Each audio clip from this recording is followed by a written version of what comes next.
Welcome to this lecture of Informatics 1B. Today we're going to talk about the stack versus the heap.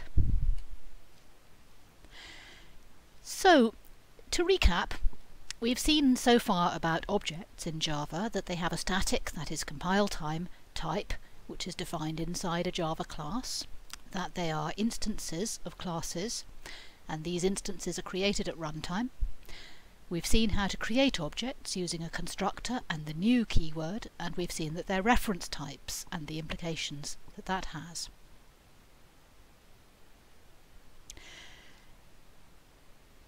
In order to go on and illustrate some things about the stack versus the heap, we're going to use a homemade class, a class that's defined by the programmer. And this is going to be circle, and next time we'll see how to define it, and we'll look into that in a fair bit. But for now we're going to focus on how we might use objects of the class circle, assuming that somebody else has already defined it.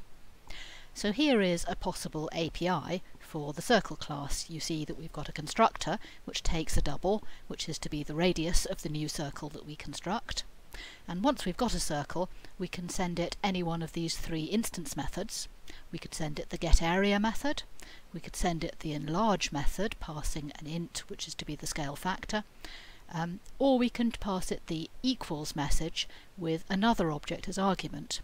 And that is supposed to return true if and only if the object which is an argument that gets passed to it is a circle of the same size. Now, the fact that we have an argument of type object there will make more sense after we've done inheritance, but for now what you need to know is that an object could be an object O could be an object of any class. Object is the universal superclass of all classes in Java, which is possibly slightly confusing, but there you go. So in particular, if you ask whether a circle is equal to a square, the answer should be no. If you ask whether a circle should be equal to a different circle, then the answer will depend on whether they have the same radius. And so it goes on.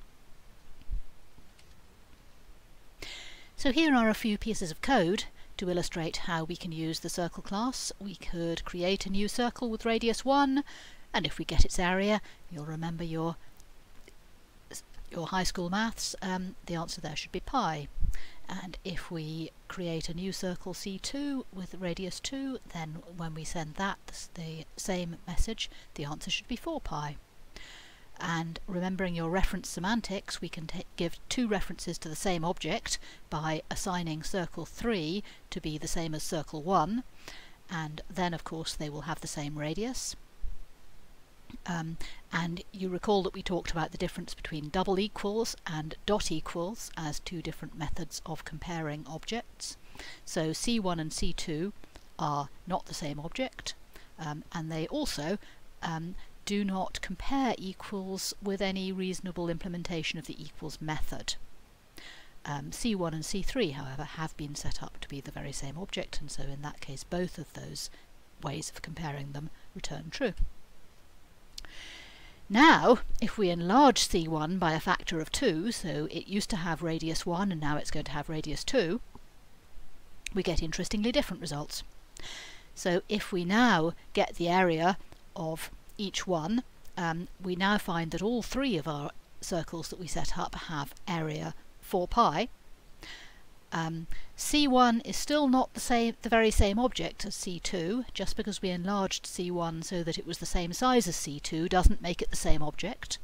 However, if you compare C1 and C2 in their new states according to a reasonable implementation of the equals method, then we will get true because they are circles of the same radius. C1 and C3, which were initially the same object, are still the same object, and they also still compare equals. Remember that I said that if two objects are double equals the same, then they have to be equals method the same, because that's one of the conditions that is placed on all implementations of the equals method according to the Java specification. If your equals method doesn't have the property that two identical objects will return true when you ask whether one dot equals the other, then your equals method is buggy. So let's have a look at the stack versus the heap, which is where in memory things actually live.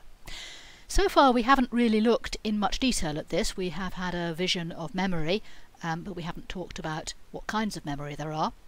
Actually, there are two importantly different kinds of memory to know about when you program in Java. The Java virtual machine manages memory in two different areas. It uses the stack for local variables and the heap for objects, including array instances here. This whole lecture is somewhat oversimplified, but it will do for now.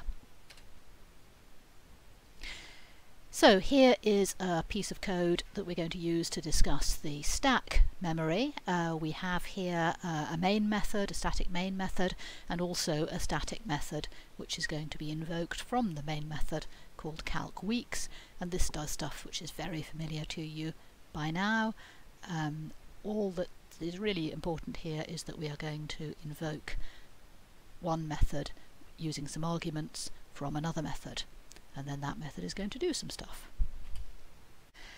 Right, so let's look at the main method first. Now, I'm sorry, but there are two typos on this slide, and I didn't fix them because the top half of the slide is actually a picture, which was too hard for me to edit. So the trivial one is that you will see that we've got public static string main there, whereas of course it should be public static void main, just as it was on the previous slide and as you have seen many times before. The more interesting one I'll come to in a moment. Now, when a function call happens, when a method is invoked, what happens is that a little area on the stack is reserved for that function call. We call that a stack frame, and some data goes into that stack frame. So these are essentially names of variables and the values of those variables. So we have in there the arguments given to the function, and in this case we're going to ignore them for main. We're just going to assume that there are no arguments that are being passed into main. Any local variables in the method, in this case we've got local variables jack money and jack target. We also have a local variable weeks that's in this method, and we'll talk about how that gets a value next. And I think arguably the fact that we've got a value 6 shown for weeks in this slide is kind of a typo, because until we've invoked the function calc weeks we don't have a way to know what that value should be. Okay. There is also on the stack frame some extra stuff such as a return address to the caller, so that the computer knows where to go back after the code of this function has finished being executed. But again, we won't worry about this just for now. This is easier to see what's going on once we also put in the other method, the calc weeks, which is being invoked from the main function. Because you see what happens here. We start off with jack money as 2 and jack target as 10. Then we have an entry on the stack frame weeks, but we don't yet know what value it should have. In order to find out that value, we have to do the function invocation of calc weeks.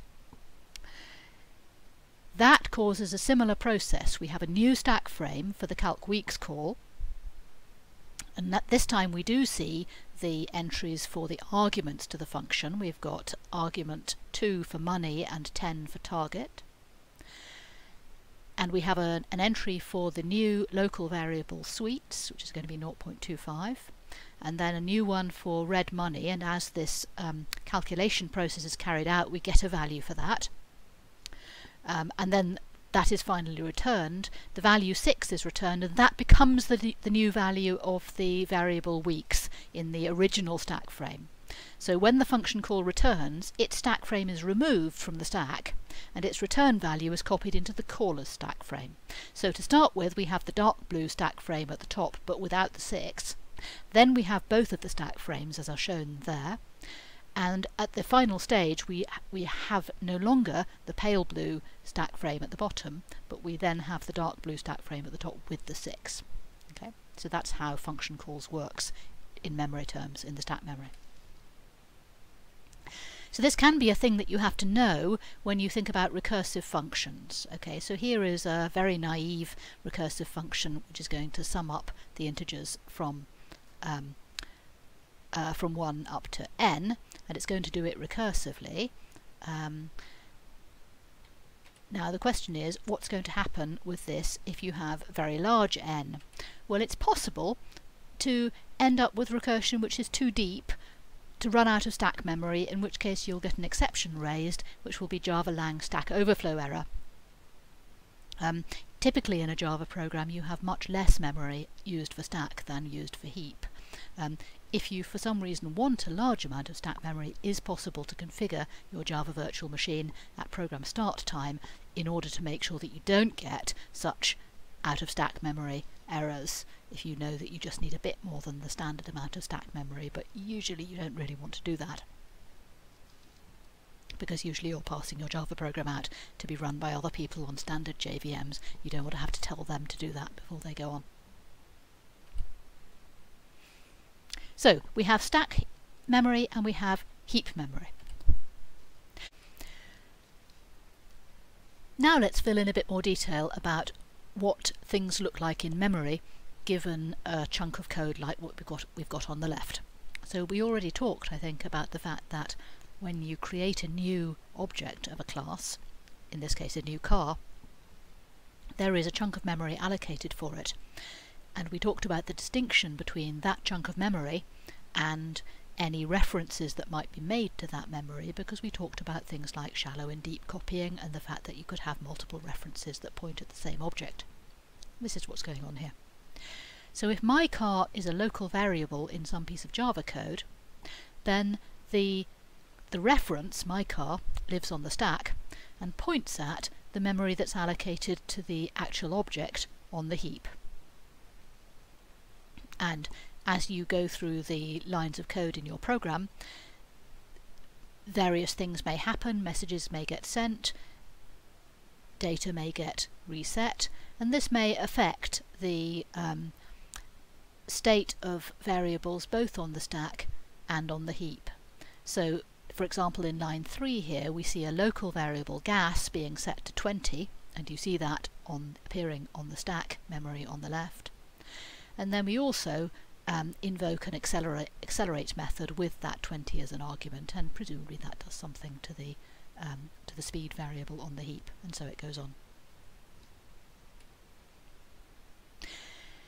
Now, as we saw before, if we declare a new variable of type car and set that to be the same as my car, then what we have is we have two references pointing at the same object. So we have my car and your car are separate variables on the stack, but they happen to contain references to the same object on the heap.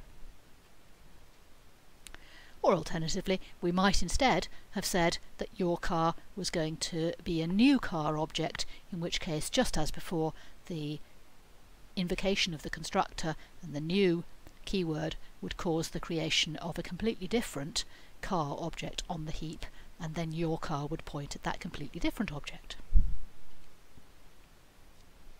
And this is why, of course, passing objects around via function calls can lead to side effects, just as you've seen with arrays, for example. And here we have an array example again.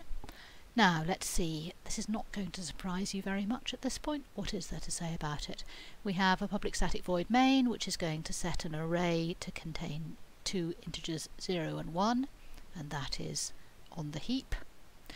And then we are going to invoke an add1 function, which is going to increment the 0th element of the array, and indeed that does what you would expect